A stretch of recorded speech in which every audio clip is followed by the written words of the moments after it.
everyone, welcome to the Movie Section Show. My name is Fariba, and today let's talk about the Oscars because that was on last night.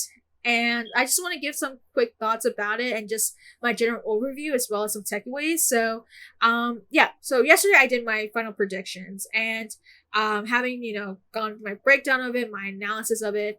At the end of the day, I ended up getting a 17 out of 23 as my final score. So that means I got 17 correct, 6 wrong.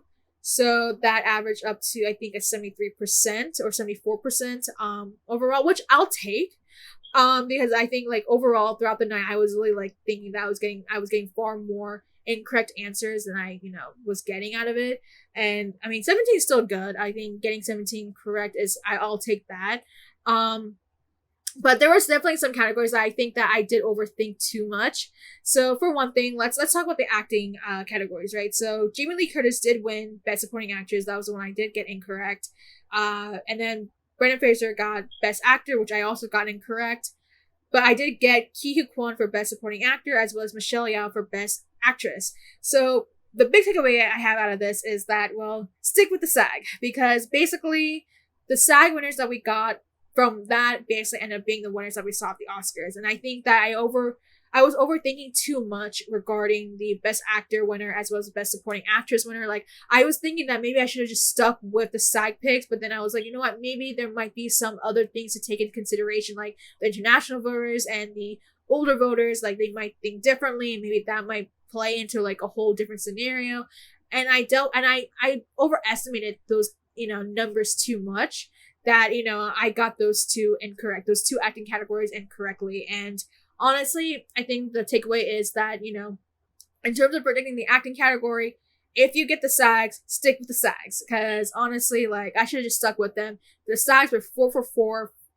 They were basically 4 for 4 for the Oscars. And I mean, they basically predicted it. That was probably the best predictor for the acting category, and I should have just stuck with it. And that was just the one thing I got out of it. It's like I should have just stuck with it. Like I was definitely overthinking too much on the Best Actor one as well. Like I think that even with the whole, being a tight race, I should have just gone with the SAGs, and I just did not. So that was one takeaway I got out of that. Another thing I would say is that All Quiet on the Western Front, the momentum was pretty huge throughout the night. I think at one point I was thinking that, wow, they might actually have a chance of winning Best Film, and not just Best International Film, but Best Film, which of course didn't happen. Everything Everywhere All at Once ended up winning, which I did get correctly. I mean, honestly, like the momentum that Everything All at Once was getting was incredible. I think there was just no way that this film was not going to win Best Picture with the amount of just talk behind that film. Like everyone was talking about it. The amount of momentum this film was getting was pretty incredible. Like, I mean, there was just no way this one was not going to win some of the awards I was getting. Like, I think that I got basically all the awards that Everything had gotten, they got, with the exception of the Best Supporting Actress one. That was the only one I did not include that, Everything was going to win. But aside from that, I was pretty spot on with the rest of them. So I'll say that for one thing. But yeah, no, All Quiet on the Western Front really was doing well last night. I did not expect them to get Best Production Design that easily. I really thought that Babylon was going to get it, but I think that at that case, like, I think Babylon, because it didn't get the Best Film nomination, that, it just didn't have the momentum overall, and just, people were just sitting on it and just didn't vote for Babylon. I think that people were far more focused on Quiet. And again, I think that the BAFTAs helped me on at least the BAFTAs helped me in the case of the Best Score one, because I know I was saying how that was a really tough category right there, and I ended up getting that correctly at least, because I did get All Quiet, and All Quiet did end up winning that one. And I'll say that the BAFTAs did help me on that one. But I will say for one thing, I did overestimate the BAFTAs too much as a predictor. Again, that one kind of hurt my chances on the acting category a little bit, but it did also help me with understanding how much of a momentum that All Quiet is getting, as well as the fact that All Quiet was nominated for Best Picture. So if that had not been the case, I probably would have missed the Best Score one right there. But yeah, that was the other thing I had. Another big takeaway I have to say is Elvis, because I thought that, Elvis was a film that would have resonated very closely with the international and older voters. And so I thought maybe they're going to have far more momentum in some of the categories that they are nominated for, such as Best Hair and Makeup, Best Costume, and even the whole Best Actor category that we had with Austin Butler. And honestly, there was no love. There was no love for Elvis. I didn't even know that there was this dislike towards Elvis. So I only just learned this like last night when I was talking to a couple of my friends. I was like, oh, I didn't know there was this dislike towards it. And it seemed as if there was just no love for it last night at the Oscars. So something I just learned from that, it's like, okay, well, it seems as if the voting body that we have in terms of the voters are far more progressive, far more modern in terms of their picks. Like, honestly, like a film like Everything Everyone All at Once, like this is a film that probably wouldn't have won Best Picture like 10 years ago.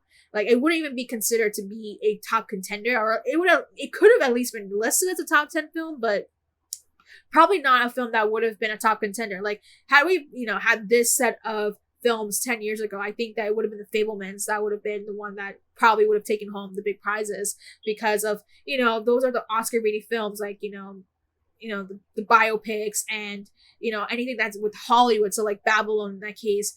But even then, like, Everything Ever All at Once just really smashed it. I mean, that's a film that is really taking things to a far new reach of how to really, take cinema to a whole new level. And I think that the voting body is starting to really, understand that. And I think that having seen sort of the, the momentum I saw last night, that, we're kind of starting to sway away a little bit from the Oscar baiting films, a little bit like the biopics, like the, Hollywood based films. And moving towards for like something that's far more creative, far more innovative, like the way Everything Everywhere is, taking like even like the sci-fi aspects with the multiverse, the voters are enjoying. And I think that that's something that I was really happy to see, kind of just this whole new change of how, the winners are, being picked. And again, the momentum I saw with Everything Ever All at Once last night was just incredible. Just seeing how much love this film was getting. And I was just so happy to see them succeed by the end. I think that again, the raising representation, it's just so great to see that. I mean, they're finally getting their voices heard in these films, and it's so great to see their win last night. I mean, I saw Ke Kwan's speech, Michelle Liao's speech, Brendan Fraser. They all had such incredible speeches last night. Those were some inspirational ones. I mean, I don't think there was a moment where any of the speeches faltered at all. They were all really special. They're all really great. They all had some great messages behind them, whether it be about, representation, the comeback stories that we're getting. I think that one of the things that this Oscar really had was it was very personable, very relatable, because there was the comeback story, the fact that, some of these, some of the actors who had won, they almost quit the industry, and yet they still persevered, and they finally reached this really big moment that is winning the Oscars. And seeing that from actors, some of the Oscar winners like Michelle Yeoh, Brendan Fraser, and Ke Quan, like, I mean, just again, that was just some of the most inspirational things I saw last night. I mean, again, I think this was probably one of the best Oscars I've seen, or at least it will at least rank as one of the better ones that we've had in a long time. Definitely not something like last year. Like, I mean, again, this was a very controversy-free Oscar, which was really nice, because it was just like, okay, there isn't that, there is going to be the shocking surprises, WTF moments. Those are things that I was like really happy about with the Oscars last night. Some really cute moments like that, like Jenny, like the Jenny references were great.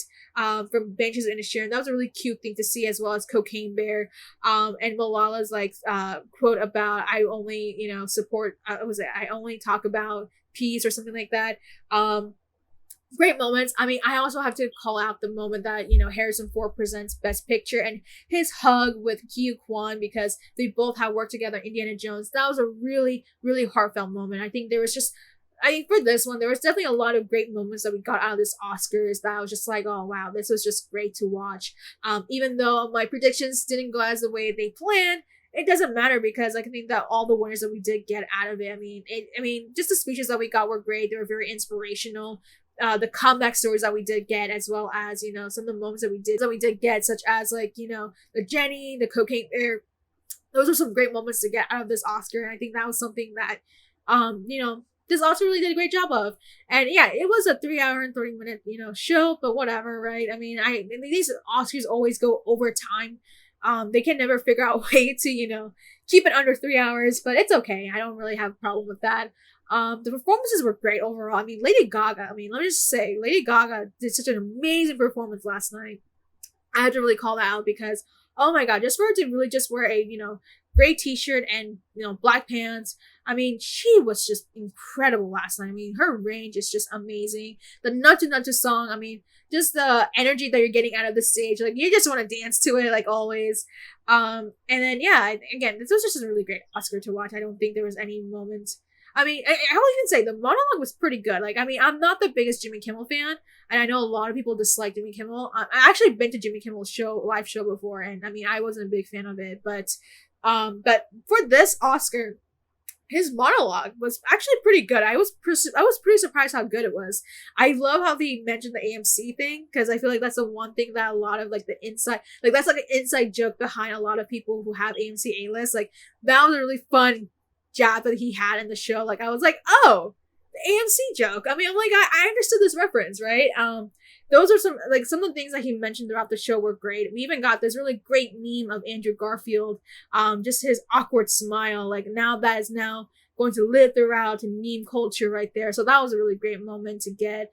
I mean, yeah, I mean, overall, I didn't have any issues with the show. I really like that this show also kind of gave us a little deeper dive into sort of some of the technical categories, like having those, showing kind of what work is like for, cinematography, film editing, showing the importance of their work and their dedication that they put into making the films, using that as the background to like at least show off like the importance of these roles and doing so in a way that each of the categories that they do present are very equal in a way that they're not being overlooked.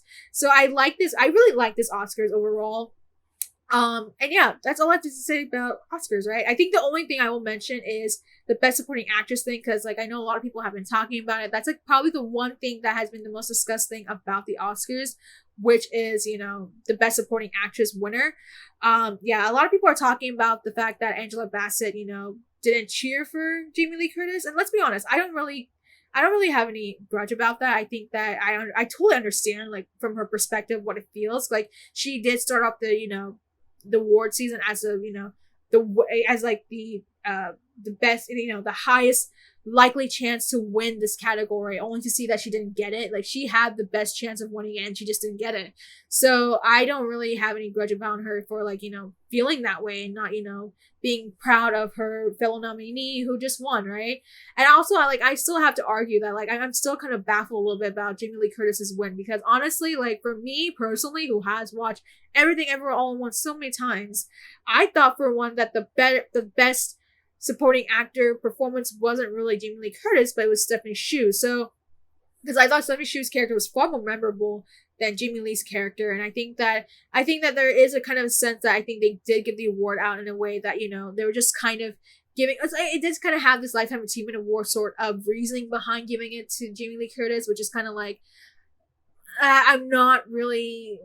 I'm kind of not too happy about that in a sense. It's just like the award should be given to the best performer, not because of someone's work overall in their career, but whatever.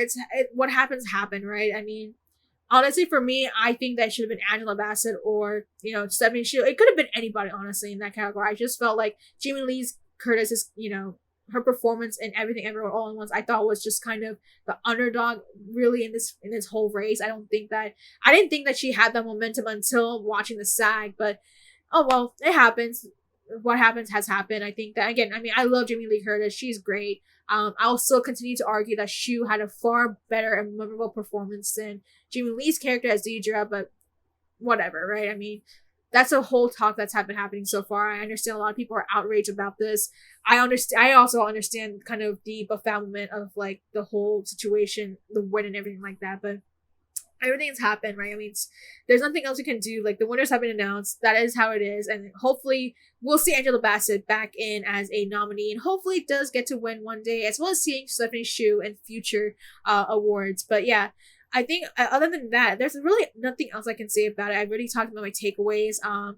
Yeah, just next time I'm gonna stick with the SAGs, and even with the fact that I missed out on the best live action short, I should have just gone with the general masses on that. Although I was really hoping that The Red Suitcase would have won, but it's okay. I'll be far more selective when it comes to biopics moving forward, because now it seems as if biopics are no longer the Oscar-rated films that they used to be. So that's going to be something that's going to, change a lot of things moving forward with awards moving forward. But yeah, I mean, honestly, like, it really also sucks that Banshees of Inisherin didn't win anything. I mean, that was a really heartfelt film. That was probably, I think I listed that one of my top 5 films last year. So it does suck that they didn't win anything, but oh well. I mean, again, overall, I think in terms of who the winners are, I don't think I have too many grudges aside from like just maybe a little bit of like, some side notes about best supporting actress winner. But other than that, I think the winners who did win, they deserved it. They were great. The speeches were amazing. Were very inspirational. I think this was a very personable Oscar where a lot of things that we're going for, like people were just rooting for it because of just the story behind them, and just again like the outcome of it just turned out great. And that's not just that. I believe that this is like probably their best Oscar, viewership in like the last 3 years. Like they've been improving the viewership. I think they got 16.2 million or something like that. So they really saw an uptick in viewership. So things are working out better with the Oscars. I think that, this award of course, like I think last night's ceremony had far more of the younger demographic, watching, because of the fact that we are seeing a change in tide of how the voters are voting, as well as how they are tackling how to, set the show up. It was really nice seeing the Little Mermaid trailer right there. I mean, that was pretty great. I think, again, some of the ways that they are really presenting the history and just a love of cinema was a big thing. Again, like I think they really did such a great job of setting up the whole ceremony. And yeah, I think Jimmy Kimmel did such a great job as a host. I mean, again, I don't think I have too many grudges. I think he did make one thing that I would say a mistake of, that I believe he did say RRR is a Bollywood film, which is not, because Bollywood films are Hindi language films. And RR is not a Hindi language film. That is, I believe, Telugu. So it's a Tollywood film, but I know a lot of people have called him out on that. But aside from that, I don't think there was anything too major, too controversial last night, which is great because I feel like that was a bit of a relief from the whole thing, as well as, again, we had some really cute moments. I mean, again, I keep thinking about the Harrison Ford and Ki Kwan hug they had right at the end of the ceremony. Again, such great moments we had last night. I think, again, this was probably one of the better Oscars I've seen in such a long, long time. And hopefully we get to see more of this next year, right? And who knows what's going to be next year again, who we're going to see as nominees. I'm already anticipating films like Air are probably going to be up there because it is a biopic film. I believe Martin Scorsese has a film coming up, I think like Killer in the Flower Moon or something like that. Barbie, Oppenheimer. We have some big films coming up very soon, so I'm expecting a lot of those as some early predictions for next year. But yeah, I think overall, like, I've learned some of my lessons with how to move forward with my interpretation next year, so that way maybe hopefully next year I'll do better than a 17 out of 23. But yeah, that's all I have to say about the Oscars from last night. I think overall, very clean show, very controversial free, very inspirational, very personable, and again, a lot of great moments that we got out of it. So yeah, that's all I have to say about the Oscars from last night. What are your thoughts overall? Have you seen the Oscars? Did you not? Did you saw some of the clips? What do you think overall about the winners? Did all of them deserve it? Or is there some that you do not agree with, hold strongly, that you thought was a snub or was a surprise, or you thought that all the winners deserved it in some way or some form, and regardless of whether or not you predicted them or not? What do you think about the show overall? What do you think about Jimmy Kimmel as a host last night? Did you like it? Did you not like it? There are things that you think that maybe he could have improved upon, or maybe just he just faltered overall, or do you think that he did a much better job than the third time? In this case, I think third time was a charm. So, and overall, like, what do you think of the show? Like, what do you think about the setup of how they did the show this year with the trailers, and as well as some of the as we did get to see that were very movie based? What do you think about those? Let me know in the comments down below, and make sure to like and subscribe.